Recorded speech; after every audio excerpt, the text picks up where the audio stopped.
Welcome back to the Teaching View. Today we are on site at Christian County Middle School with Miss Maierhofer, a second-year teacher here with Christian County Public Schools.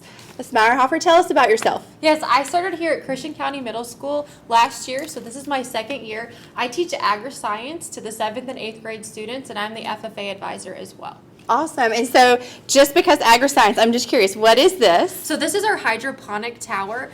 We got this about 2 weeks ago. We're growing a variety of plants here, and they're all grown with a water-based solution. I've got some grow lights coming in here soon, so we'll be able to grow throughout the whole year. I love that. The Teaching View is all about building relationships, and we want to start each segment with an important relationship to the teacher. So you have a photo that you'd like to share?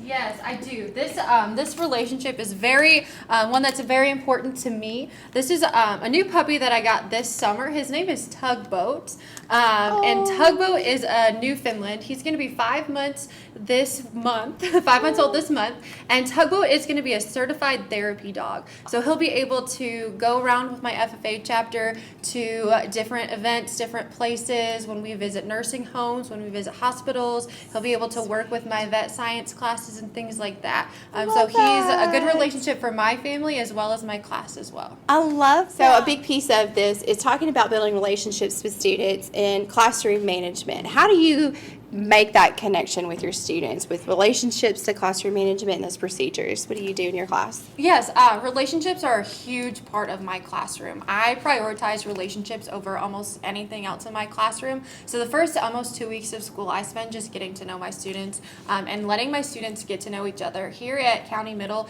we have a variety of students coming together from different schools. So it's very important for me and for my students to have that time, that growth time to get to know each other and for me to get to know them. So we have different activities that I do at the beginning of the semester where we're just kind of hanging out and getting to know each other for a little bit. And then I continue that throughout the semester as well. I have times where we check in with each other. We have daily check-ins where I'll go around and I'll see how they're doing every day with life, with other classes, and with each other within the school and things like that. And I love that you mentioned that you take time for them to get to know each other too, because like you said, they're coming from different schools, they don't know each other, and some of their friends that they came here with maybe in other classes, and so to take that time and be intentional about that, not just the first 2 weeks of school, but throughout the year is really important. Right.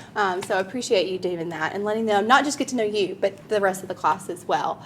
So in regards to classroom management, what are some things that you do specifically in your classroom to establish procedures, establish routines, and that sort of thing? What are some things that you do?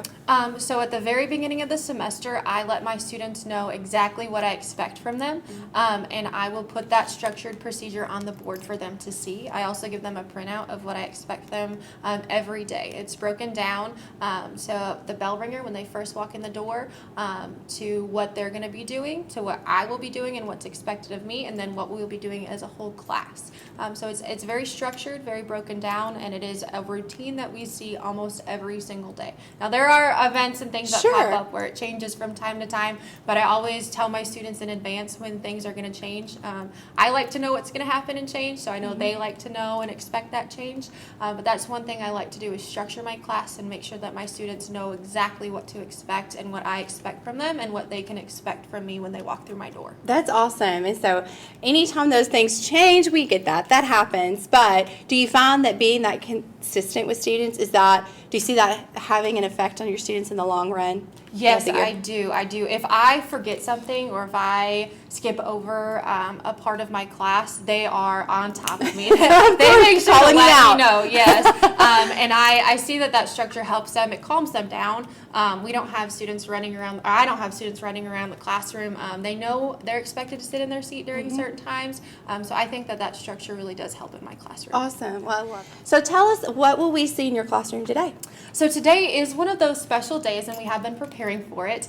Today we're doing a CDE competition. It's a career development event, which is part of our FFA curriculum. So our students are going to travel around to 7 different stations throughout the room, and they are going to test their knowledge and skills about agriculture.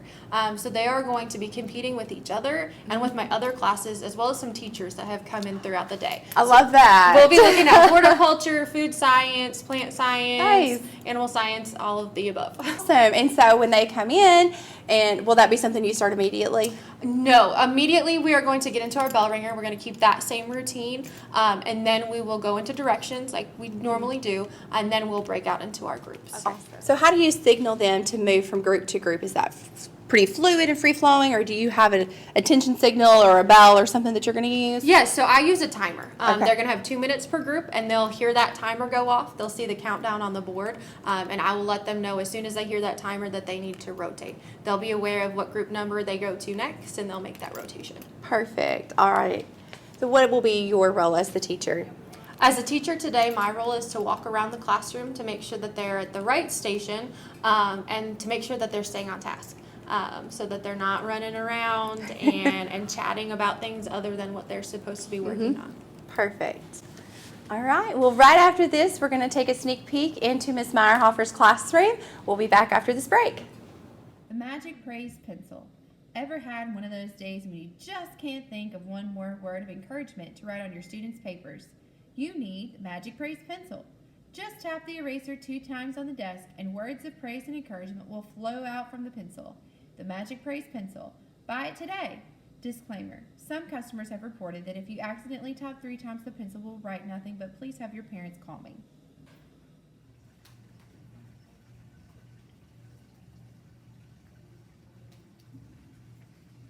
All right, that was 5 minutes, so everybody's desk needs to be completely cleared off. Only thing I want to see on there is a pencil. We are going to look over our bell ringer, and today we are going to do that game. So, I've got 4 things on my desk. I've got mini muffins, they are blueberries. I've got a little pile of candy. I've got a cosmic brownie, and then I've got stickers. I'm going to randomly draw one person off of my board to answer the question. If that person doesn't get the question right, we'll move on to the next person. If the person does get the question right, they get to choose an item off my desk. The next person can either choose an item off my desk or do what? Steal, right. The item can only be stolen one time though. And what can we not do while we're waiting for a person to answer?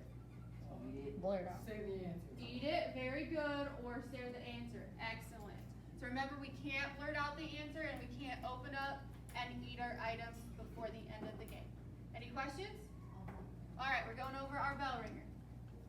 First question, 2 parts of the FFA emblem. My answer is going to be Sierra. 2 parts of the FFA emblem. The owl and the plow. Very good, the owl and the plow. You can choose off the desk.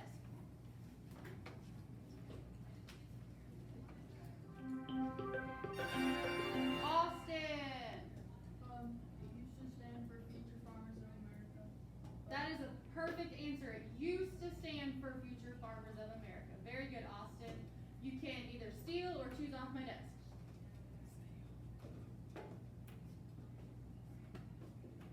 Oh.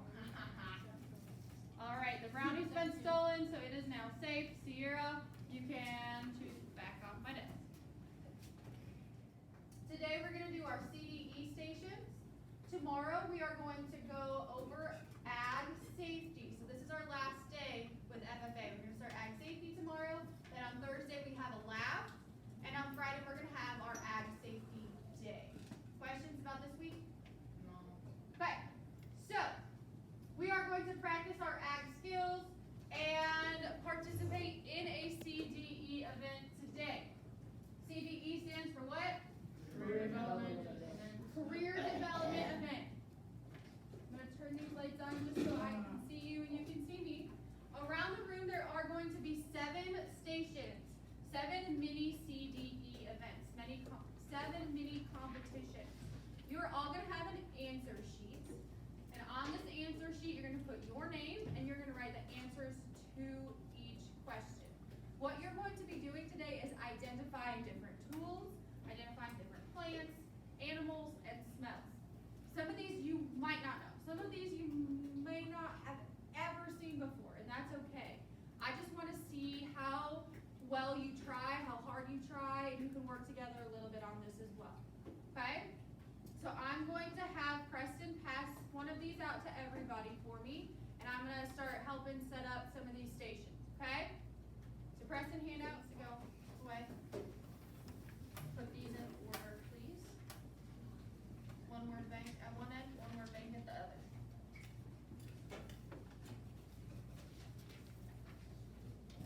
Today, we are going to travel around the room from different stations, and we are going to do our best to identify the things that I have set out.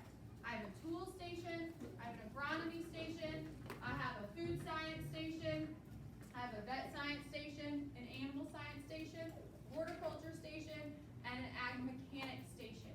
You're going to use your word bank and put the word that matches the picture or the tool or the food or the plant on the line. You can work with the people in your group, but this is a competition. So if you have the same exact score, then there's going to have to be a tiebreaker. Yes. All right, my ones. If you are a one, please stand up and walk back to the plants. And if you're a two, please stand up and walk up here to my tools. If you're a three, please stand up and walk right here to my agronomy. If you're a three, or four, I'm sorry, please stand up if you're a four and walk over here to food science. Five, stand up and walk over to vet science. Six, you're gonna go to animal science. And seven,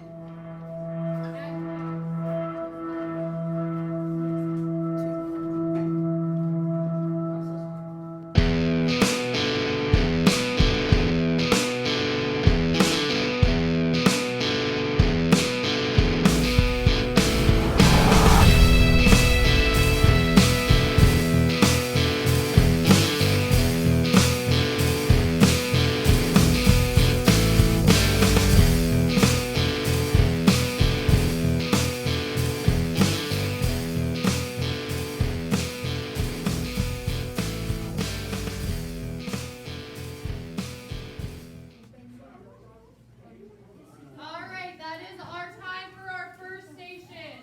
We are getting ready to rotate. So pencils down. And I'm going to tell you the rotation pattern. 7, and then 7 will go to 1. Rotate, please. The no button. Have trouble saying no, ni, nai, non, nine, tidak, duda, mana, cha. It doesn't matter what language you're speaking. No is hard to say, but not anymore. Not with our no button, made just for teachers. Record your own voice and apply one of our accent filters or celebrity voices.